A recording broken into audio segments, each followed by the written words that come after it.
Laurie Houston's News for the Heart is dedicated to helping you give a voice to your own soul. Our hearts have the power to free us from pain and the struggles that keep us from awakening to our true essence. Join Laurie now as we delve into our heart and soul to find the path that will open us to the possibilities and lead us to the life we love to live. And good afternoon. This is News for the Heart, and it's the last Tuesday of the month, which means we have our awesome co-host Tom Campbell with us. And we're approaching that month that I like to call Intuitive Soul Love Month. And I know we talk about it a lot, and really that's what all of Tom's work's about. But I wanted to look at, the different definitions that we have, because love really is a culmination of all of our different experiences. And when we look at it from that perspective, we could see that maybe our definition of love isn't really love. And Tom and I talk a lot about the fact that often it's us in need instead of in love.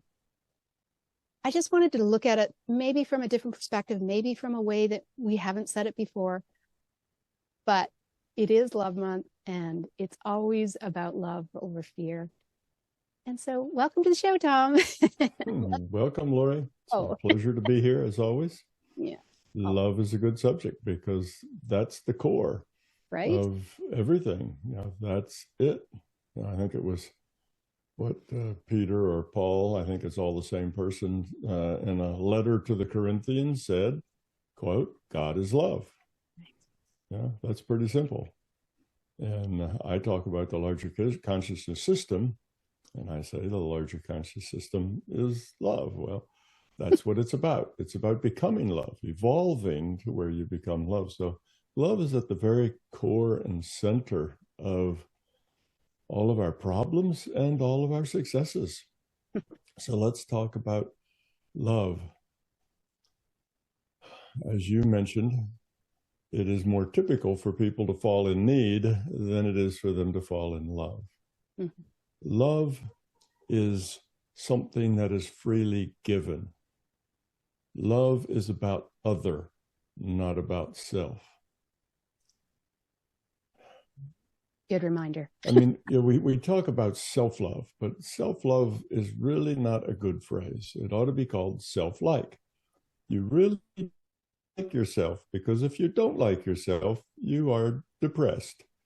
You're unhappy, and it's hard to grow when you're in that state of mind. So liking yourself is very important. If you don't like who you are, then that, I think, is a basic definition of depression, when you just don't like yourself.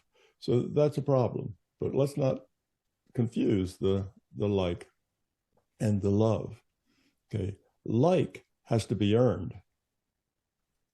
So if you like somebody, they earn that by being nice to you, by being honest, by being straightforward.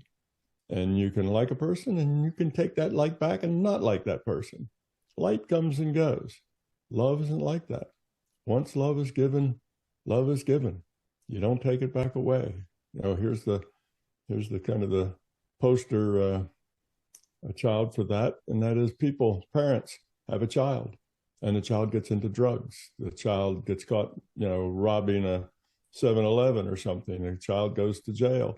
And you may not like the child. You may say that child's just unruly and been a problem our whole life, but you still love the child.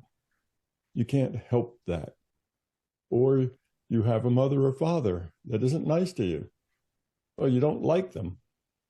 You still love them just because of the relationship you have. There's still that connection that's undeniable. So that's what I mean. And I said that love is something freely given. And once you give it, you've given it. You can fall out of like, and it's the same with trust. You can fall out of trust. Trust has to be earned. You don't just give somebody trust. They have to earn that trust. But you do just give somebody love. And sometimes it's because of the relationship, mother, father, children, whatever. But grandparents, it's family. But sometimes it's not. Sometimes it's somebody you meet. And for whatever reason, you love them. And when you love them, you'll always love them. You might not always like them, but you'll always love them, and you'll care about them, and you'll hope that they're doing well and that everything is working out for them, even if you don't ever want to talk to them again. You still love them. So that's one thing that's different about love. Love is just something you give away. It's not something you expect to get anything in return for. You may or you may not.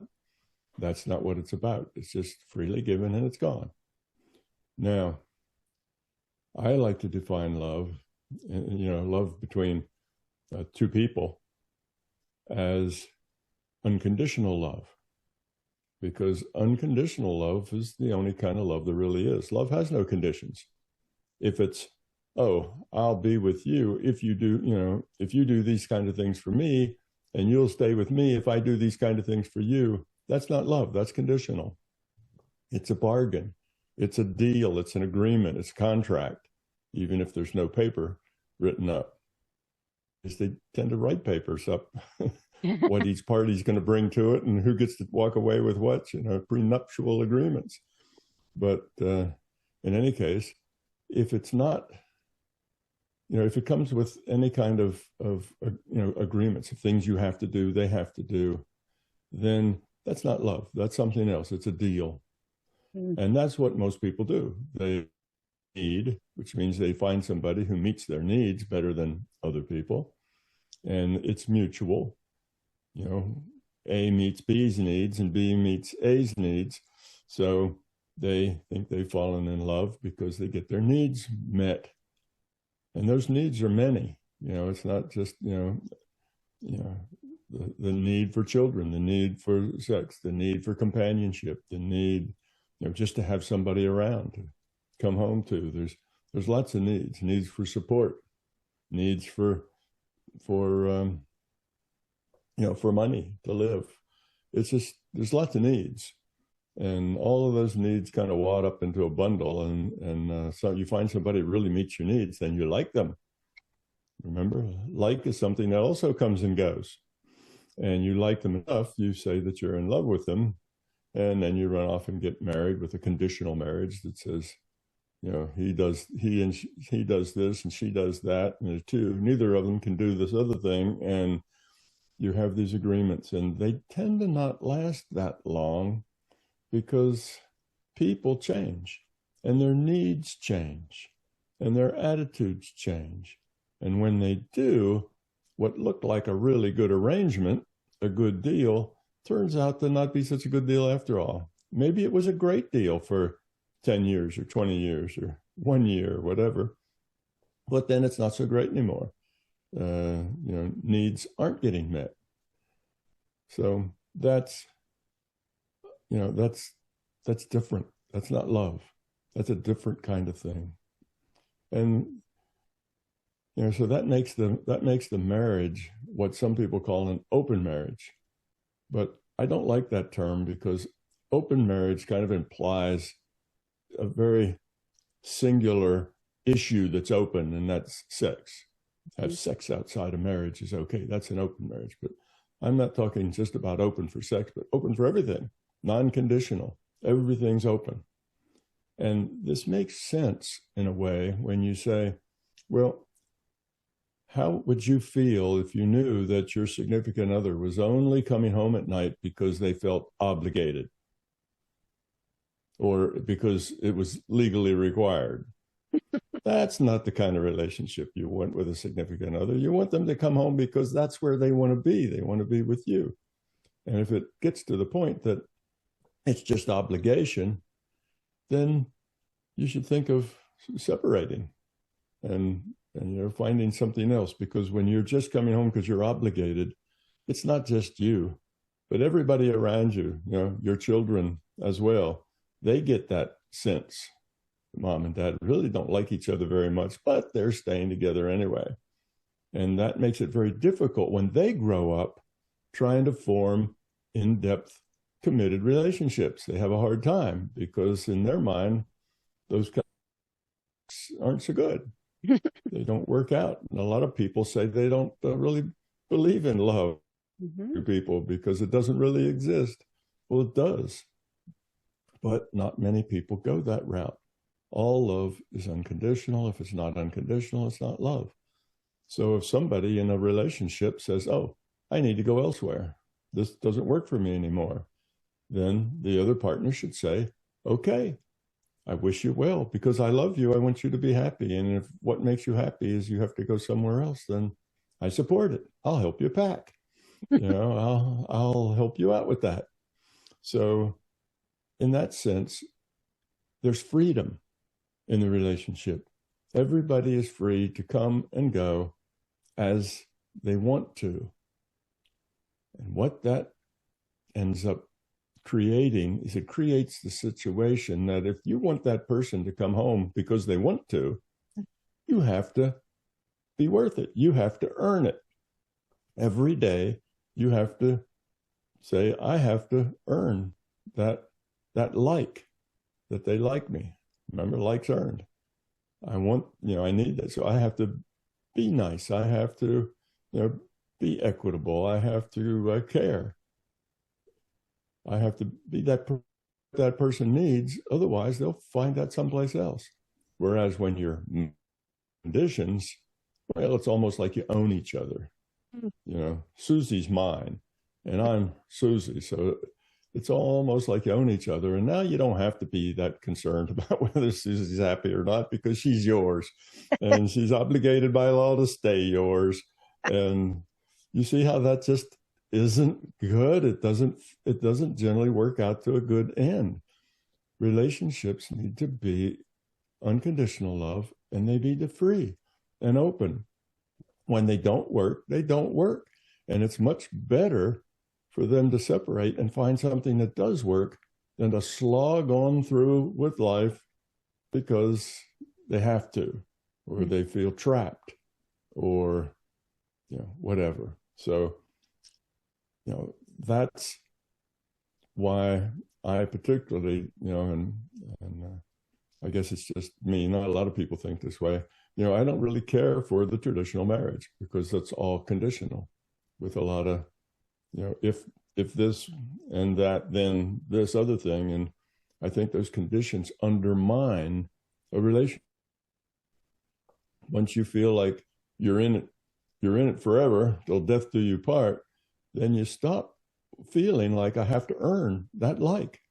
Every day I need to earn that like, not once a year, but every day. And that means the courting phase never ends. You see, in the courting phase, you're trying real hard to make that person like you. And then after that phase goes away, you really don't care so much because you own them, and you just settle in for whatever happens, which mostly doesn't work out all that well in the long term because change. You're not the same people that you were when all your needs met each other's needs. Needs change. So anyhow, I think a better idea is unconditional love. You give your love, and if that relationship doesn't work, then you find something that works better. Now, of course, there is one sticky point in that, and that is if you have children and those children are very young, separation is you have to think about another dimension to that. Just because you and your significant other would like to go your separate ways, children do better with two parents than they do with one.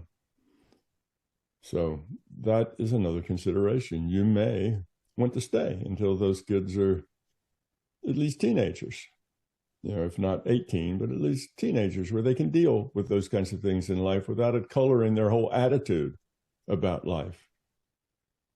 So Doesn't that color it anyway, though. I mean, if it you're colors it some, yeah, but I would rather hear the parents find a way to make themselves like each other again than to continue, I don't know, playing a game, because it just feels so contrived it feels awful if you're the child in a relationship where your parents are miserable and fighting and arguing all the time, and that can't be a good way to grow up either. Exactly. That's true. But if you try to fake it, that doesn't work either, because everybody completely, especially children who are very they know that right away. Yeah. What you can do is grow up a bit and say, oh, we have trouble getting along. But whenever the children are anywhere within hearing distance or seeing distance, we're nice to each other. We're polite to each other. And if we've got a disagreement, we'll wait to air that until later. So you just make up some rules until your children are grown up to the point. But yes, it does make a difference about the age, because when the kids are 5, 6, 7, 8, they, even younger, 2, 3, 4, things that they see, they internalize, and those things become beliefs and or fears if they're bad things, and they're irrational. And 20 years, they don't remember those things, but those things will have a deep effect on their life. There'll be a fear, there'll be something there. So if the parents are fighting all the time, then they may have a real hard time forming a relationship. Yeah. That relationships may just be really difficult for them, you see. Whereas if they're 15 or 16 or 18, that's not the case. Early years is where you form attitudes, where you form fears, where you form these dysfunctional ways of seeing life. And though you forget about them as you get older, they're still there and they still will influence every choice you make. Whereas if you're a 15 or 16 or 18-year-old, that's not the case. You can understand it. You can say, well, mom and dad just have these disagreements. You know, it doesn't necessarily mean I'm going to have disagreements like that. So you differentiate yourself. But when you're young, you don't. So particularly when the kids are, I'd say, under teenage, you know, from, you know, I'd say 14, 15 up, they're old enough to see things more adult-like. But when they're younger than that, you can create problems for them for the rest of their life by not giving them a happy, positive attitude toward male-female relationships. They end up, you know, at a big disadvantage. So that's an important thing. So that's just one fly in the ointment when I say that, well, if the relationship doesn't work out, then you maybe should separate. But if you have kids, that's one of the responsibilities when you have kids, to not to argue in front of them, not to fuss, not to raise your voice, but to be kind and considerate and even caring of each other. If you've got any little minds that are around that are going to create fears and problems for them for the rest of their life, that's an important responsibility that has to be looked at. But otherwise, given that is something that kind of has to be dealt with. Otherwise, if you don't like each other anymore, well, it's time to find a situation that you like. Particularly if your children are, say, teenagers or older, because raising teenagers in a house where there's bickering and fighting and so on, you know, isn't healthy either. You know, so at that point, all their hormones and everything that's going on exactly. At that point, they can understand, and probably finding a different situation is the better idea. Separating and finding ways that both parents can interact with the kids. So maybe you're constrained to live in the same city, or, you know, have houses next door to each other, or some other kind of accommodation. That's another constraint, but that's a lesser constraint than if they're much younger. And the older they get, the fewer those constraints are. And you can do pretty much what you like once the children aren't involved. So that's much better. It's much better for both people. And let's say I'm in a relationship with a female, and she'd like to go do something else. Well, if I say, no, you have to stay here with me, I don't want her coming home because she has to. I want her coming home because she wants to. And if she's going to be happier someplace else, I'm happy for her for being happier. And though it wasn't my idea, guess what? I get to start a whole new adventure. My life just opened up to a whole lot of new possibilities. And to me, that's good. You know, if you go through life fearful about change, then you're going to stay fearful your whole life, because change is just going to run over you and continue to run over you your whole existence here. Change happens, and it happens to everybody, and it often is a slap in the face. It's not what you want, but it happens anyway. So if you can get over the fear of change, then you have to look at it as new opportunity. All right, my significant other wanted to go elsewhere. Have a nice life. Go elsewhere. I wish you the best. Now I've got a new adventure on the way. I wonder how that's going to work out. So you start doing things differently. You get back into circulation with people. You change your lifestyle a bit. And the way it works out is within, 6 months, a year or two, you'll find somebody that you'd much rather be with than that spouse that didn't want to be with you. And everything will be better. And you'll look back at it and say, wow, that was the best thing that ever happened. Us breaking up, because now we're both happy, both happier than we were. So it tends to work out that way. So you keep a positive attitude and don't get fearful, then things will always work out for you. If you're a very positive person, you'll be attractive to people. People will want to be around you. If you're a very negative person, they won't. If you spend all your time complaining, they won't. But if you can, get rid of those fears of change and fears of not being good enough and that sort of thing, then you'll find somebody else who'll be delightful. And it won't take that long to do that. It's just there. You just have to throw off your fears and go back out and have an adventure. So that's kind of from a relationship viewpoint, that's the idea of love. Love is something you give. Love is something once given, it's gone. You don't take it back. Like and trust comes and goes. Love doesn't. It just goes. You give it up. And you'll feel that way forever. If you truly love somebody, just because they leave or just because they take drugs and go to jail, you'll still love them just the same, no matter what. You have a child and that child is crippled, or that child has issues, or that child is, has, we used to say the word, mentally retarded, but that's a no-no word now. But whatever the new politically correct word is, then you don't stop loving them. You don't say, oh, this one is defective, let's put them back. You love them anyway. That love is unconditional. It's just the way it is. So that's love. And now if we look for a definition of love, my definition for love is a little wonky, because I'm a physicist and I think in terms of wonky sometimes, but it's the nature of a low entropy consciousness.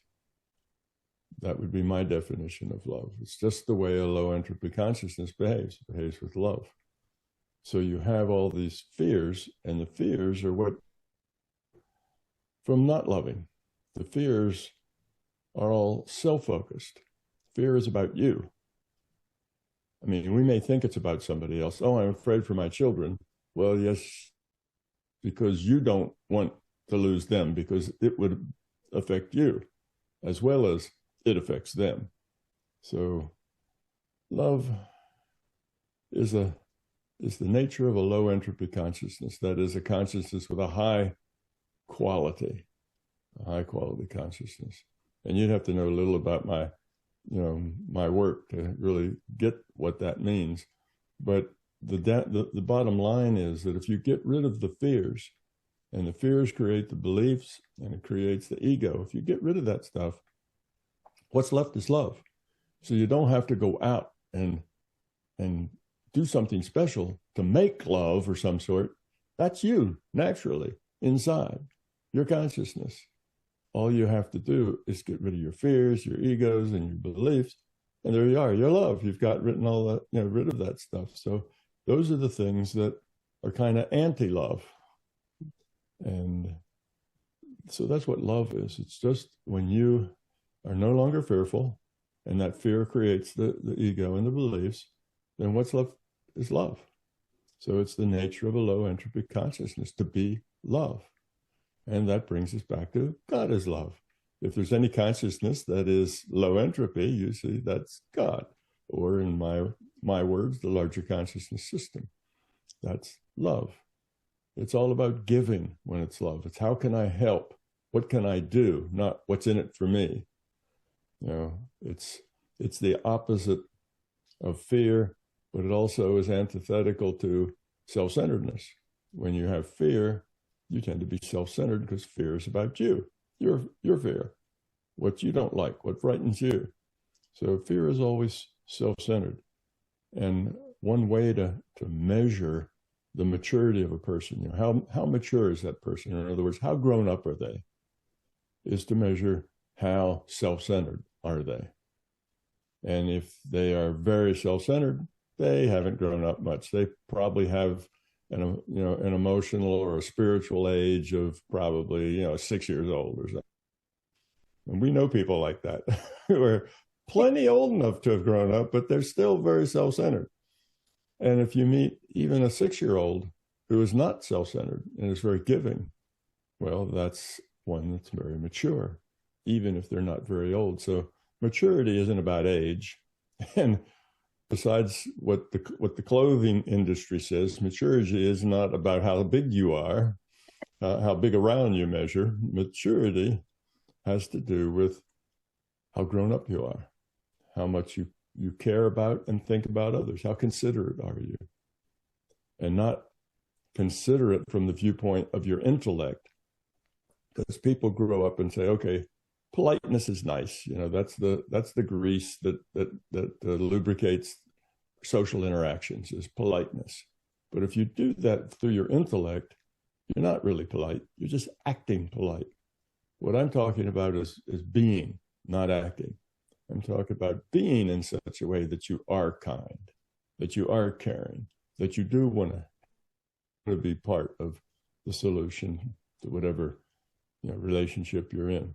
Not that you want to act kind or act nice. That's civilizing, but it doesn't help you grow up any. You got to be kind and be nice. You have to be love. It's not that you act like you're love, but you have to be love. That's different. It's very important not to get those two confused.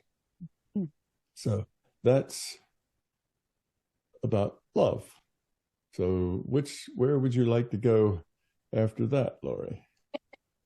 Okay, so your definition, I like that, about lower entropy. And I could see how, I guess the bit that always brings me back when you talk, and every once in a while it comes up, about love as a gift. I mean, that's the place that we sort of get caught up, because we are in our heads, we are in our egos, we are in, of all the experiences that we've had, they've contributed to, well, where we are right now. So if, and those parents that, are staying for the sake of the children, or arguing and not thinking, I mean, those kids, they were probably treated the exact same way when they were kids. Yes. Before that, and before them. And it's a hard process to sort of step out and say, okay, but so how do we make that step? How do we say, okay, I don't want to live in want anymore. I don't want to have the fears. I want to treat the person with respect and kindness and love.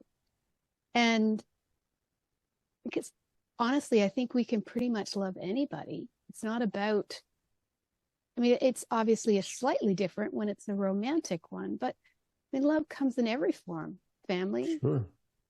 Our friends, like it's everywhere. So it's not,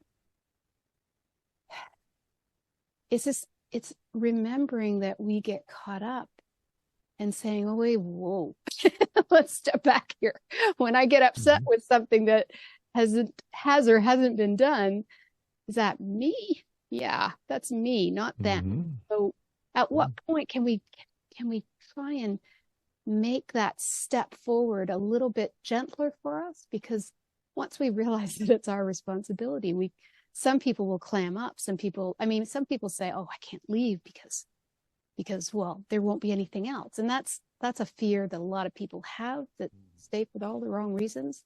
But at the same time, what steps can we make? Because we don't actually have to leave the relationship if we can both come from that place of light that has been earned, or the trust that we can rebuild.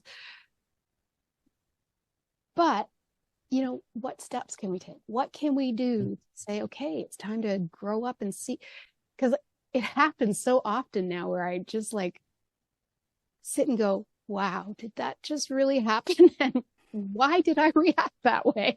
Mm-hmm. And then going back and going, oh yeah, yep, that's mine. I can own it. And when you own it, the energy that it just sort of dissipates. Like if you can truly say, oh yeah, wow, that was me. That had nothing to do with the other person at all. And when you can get to that place, then it's much easier. But it's those moments before where you're just freaking out because you're feeling rejected or abandoned, or all the things that all these experiences, because they're still in our ego that reminds us and tries to protect us. They just come flying out. We want. So. Okay. A couple of things there. Good. One, I agree with you that if there's a possibility of working it out in a situation, that's always better than just leaving. If somebody says, well, I'm not satisfied, then your first thought should be, well, why? And what can I do to change that? And you grow up into the situation. Again, you have to act in such a way to make that person want to come home because they want to be with you. So the action lies with both people. If somebody's not happy, then they should voice that. They should talk about that and say, I'm really not too happy here. And the other person, if they would like them to stay, says, well, how can I fix that? And they should be serious about that, not argue. Why aren't you happy? You ought to be happy. Help. You have to say, okay, what can I do? That's love. That's caring. It's about other, not about self. If your reaction is, well, why aren't you happy? That's about self. Something's wrong with you because you're not happy, rather than saying something's wrong with me because you're not happy. You see? So you have to fix the things you can fix, which is yourself. So yes, that's always the first step. Maybe I should have mentioned that, but it's not like, oh, that's not really a good thing. You should work on that and see if there isn't a way to change that relationship more positive. All right. The next thing is that we talk about, things just happen and you lash out or you get angry or you get upset. And like, where did that come from? Okay, that's your fear. That's where that comes from. It always comes from your fear, your ego, your beliefs. So one of the things you can do about that is to try to stay positive. Now, positive is just behavior. That's not necessarily being, it's behavior. But when you feel that urge to complain, you feel that urge to push back, to do things that are negative, things that are upset. You want to scream at that person, you want to grab them and shake them and that sort of thing. Just realize it, become aware of it, look for it, have your mind focused on, I don't want to be negative. And it's just behavioral. It's not deep yet. But if you can do that, what you'll find is eventually you'll train yourself to not react with negativity. That'll give you a chance to say, oh, I know where that's coming from. All right. I was abandoned when I was 3 years old and left in a bucket somewhere on somebody's back porch. And I've never gotten over that. So I need to deal with that. Okay, so you have a little time. In other words, the problem is you just react. It's an instant. Nobody thinks about how they're going to feel. Oh, I should be angry about that. Nobody thinks about that. The anger just kind of wells up in you. But if you're looking for it, you can catch it. And if you don't catch it before you express it, you'll catch it immediately after and pull it back. That can save a whole lot of heartache if you can do that. So you just have to focus. I want to be aware of whenever I'm negative, unhappy, dissatisfied, cranky for any reason, feel abused, feel used, feel unappreciated, all of those things that are negative, even stress is negative. Then you can say that I don't want to express that. And if you stop expressing it, you will find it to get easier and easier to catch it earlier and earlier. And as you catch it earlier and earlier, you'll find it even easier to not have it at all. And that's now your success. You've gotten rid of that fear. You've basically used your willpower to get rid of the fear just by slowly banishing it, first from your behavior and then last altogether. So it just doesn't come up anymore because you catch yourself before you even do it. Well, and that's a success. You see that. So you've gotten over the fear. So that's the way to do it. But you have to really focus on catching that behavior. Negative. But just look at your feelings. See, what we look at is we look at how justified is it? Oh, it's justified. She did that. He did that. It's totally justified. Anybody would be angry. I should be angry. See, we justify it. And that's counterproductive. Instead of justifying it, you have to realize that, oh, here's something I don't like. I'm feeling a little negative here. Oops, let's cut that off, at the bud. Let's not let that blossom into something ugly. And the more you do it, the easier it gets. And if you keep doing it, eventually you'll conquer your fear. So that's just one way to do it, but you have to focus. Otherwise, it's all out. You've been ugly. You stopped crying, and now suddenly you feel like, oh, yeah, that was all about me. Okay. Well, if it goes that far, then go apologize. Say, I'm sorry. That was all about me. And here's why. I was dumped in a bucket and left on a back porch. And I've got anxiety and, and abandonment. I got all kinds of issues like that. And when you said that to me, it just triggered that. So I'm sorry, but that's me. I'm trying to grow out of it. And I appreciate if you help me grow out of it. So you elicit help from the person by explaining it, not covering it up. Oh, I acted that way. Now I'm going to have to bring her flowers. That's covering it up. You need to not do that. You need to talk about it, be open with it. Most people will be perfectly willing to help you work on things like that because they have things like that too. And they might start being honest with you about things you can help them do. So in any case, communication is key. Communication. If something you'd like to tell somebody, but you can't, do it anyway. Just do it. And you'll find out in the long run, it will tend to work out better than if you hold, So that's one thing you can do about it, but it will take focus. But you'll get focus if you really sincerely want to do it. If it's something that's important to you and you really want to change it, then you'll focus on it.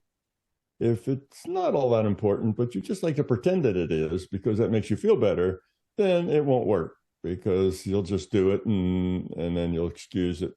So don't justify it. Just stop it. There's no reason for you to ever be angry or upset or even stressed unless there's fear involved. And it's your fear to deal with, nobody else's. You only feel negative because of your own fear. This idea that, George made me angry. George said something, but it resonated with a fear of yours, which is what made you angry. You get angry all on your own. You can't blame that on anybody else. It's all your thing. So you can fix it because it is your thing. So that's the good news. Now, one other thing to keep in mind is that fear is, like I said, is the opposite of love. So if you're very fearful, then your capacity to love, if you're not fearful, then your capacity to love is large. So there's a lot of people who are pretty fearful and they love to all the extent that they can love, but that amount of love is maybe about that big. Whereas if they weren't fearful, the love would be that big. And it makes a difference. So there are a lot of people who are loving up to their capacity, but their capacity to love is very small because they're still self-focused, self-centered, full of fear. So that's another thing. Think about that. Say, okay, what is my fear doing? Well, it's limiting your capacity to love. That's one of the things it's doing for you. You can't love but so much because the fear gets in the way. The fear makes you angry. The fear makes you think about yourself and what you're not getting that you want and what you should get. And why is that person being mean to me? And your fear and your ego and your beliefs get you all wadded up in self-referential discussions. And then you have wonderful justifications for doing all kinds of ugly things. So you need to avoid all of that and say, yes, I've got fears, and those fears are limiting the degree to which I can love. And then realize that if you're in a relationship and it's not going very well, and you're very limited in your ability to love, well, maybe that's why it's not going very well. And you may be giving it all you got, but that's not so much, because your fear takes away your capacity for love. That's a very serious problem. So that should be enough incentive for anybody to take it seriously, to get rid of their fears, get rid of their negativity. It's a very strong limiter on your life. It dominates your choices. The average person has so much fear that probably 80% of all the choices they make are modified by their fear. The fear makes those choices. Oh, let's go to the party tonight. No, I don't want to. The fear of, you'll stand in the corner by yourself and nobody will want to talk to you. That's kind of the fear. So your life is radically different once you get rid of fear. Suddenly, being positive all the time, now being positive all the time, not necessarily acting positive all the time, but being positive all the time, there'll be lots of friends, there'll be lots of things coming your way, lots of opportunities. And your ability to love is such that you can love lots of people. Your love isn't just to, your children and your spouse or just your grandmother or whatever. It's lots of people you love. You love the little old lady lives next door. She's just delightful. And you love lots of people. Whereas if you're very self-centered, well, that old lady next door, she's not of interest to me at all, because what is she going to be able to do for me? So because she can't do anything for you, you really don't care about her much one way or another. You just let her get on however she gets on. You don't feel any responsibility or, to go over and maybe see if she's all right or bring her some cookies when you make some or anything like that. She's just there and you're here, and there's no need because there's nothing to gain there. See, that's self-centeredness. Whereas if you're not self-centered, you love that little old lady. She's just as nice as she can be, and you go over and you help her, and it makes you feel happy, makes you feel good, and she appreciates it. So your life will go from one of unhappiness to one of happiness if you make that transition. So it's really an important thing to do. And if you understand that importance, then you won't have any trouble finding the focus that you need to focus on change. Catching yourself first, catching yourself earlier and earlier, reducing the number of outbreaks you have, and then eventually getting rid of the fear. But that is not, it's real simple for me to say that. It's not necessarily a trivial thing to do. You have to have a lot of focus and a lot of stick-to-itiveness to do that, because it'll probably take you 3 or 4 years to get rid of your fear. It's not something you're going to do in a week or 2 weeks. Well, most people won't. Maybe some people do, but most people don't do that. It's years worth of effort to put into that, but it's worth it. It's really, really worth it.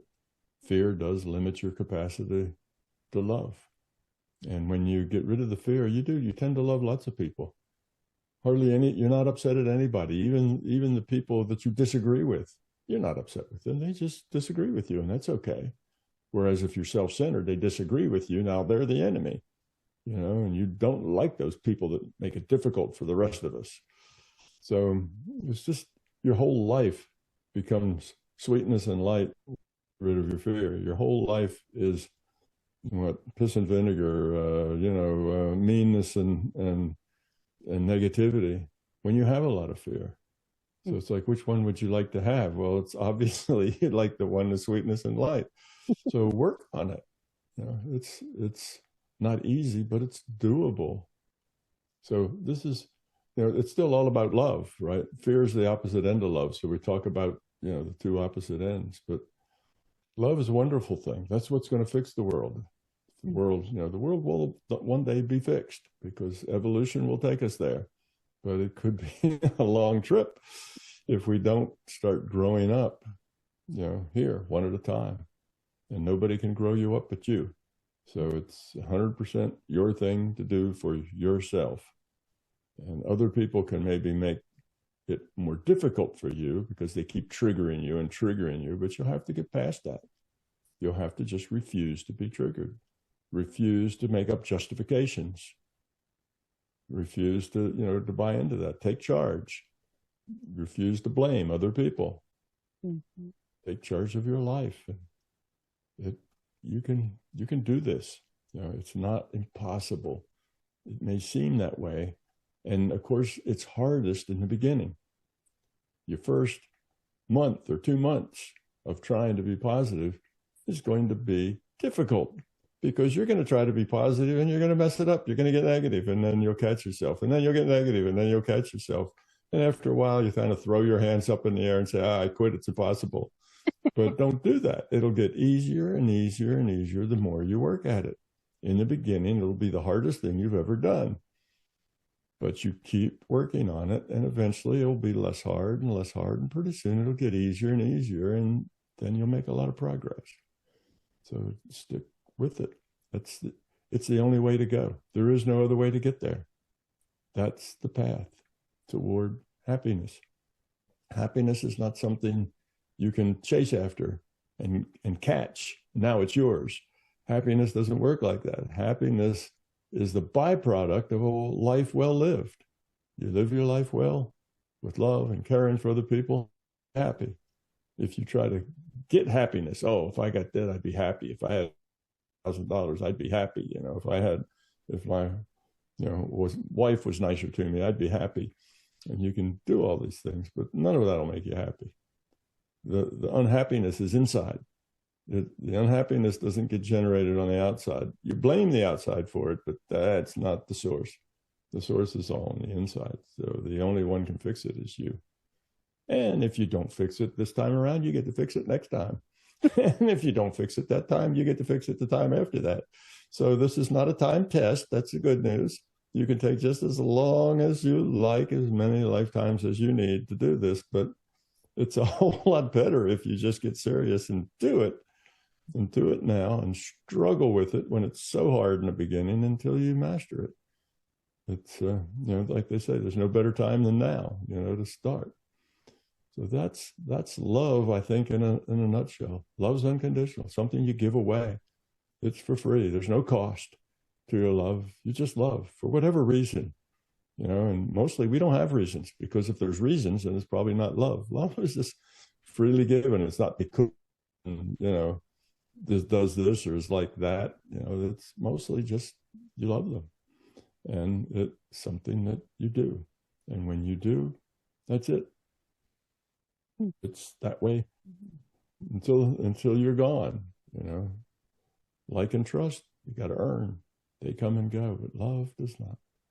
So love is a wonderful thing. Yes, God is love. That's a true statement. And we can become love if we just work at it. Yeah. Yeah. Yeah. Be love. That's it. Yeah. Well, I like it. It's a hard one to sort of, because love, and obviously this will get into a different conversation, which we don't have time for, but we get so caught up in the meet cute and, how media portrays love. And can be so much deeper, so much better than what we even can imagine, but we just have to be. Yeah. Well, most people confuse like and love. Oh yeah. You like somebody, then you think you love them, but you really just like them, and you like them because of what they can do for you, which is all self-focused, because you're mostly full of fear. So it's an easy thing to confuse. It's just growing up is hard to do. But once you get started on it, it gets easier and easier and easier. All right. Well, another great show with Tom Campbell today on love. I think, yeah, it's an important discussion. I know we do it a lot, but it's still important. All right. You've been listening to News for the Heart. We've been getting to the heart of what matters with Tom Campbell. I don't know. All about love. Thanks, Tom. You're welcome, Laurie. It's my pleasure to come here.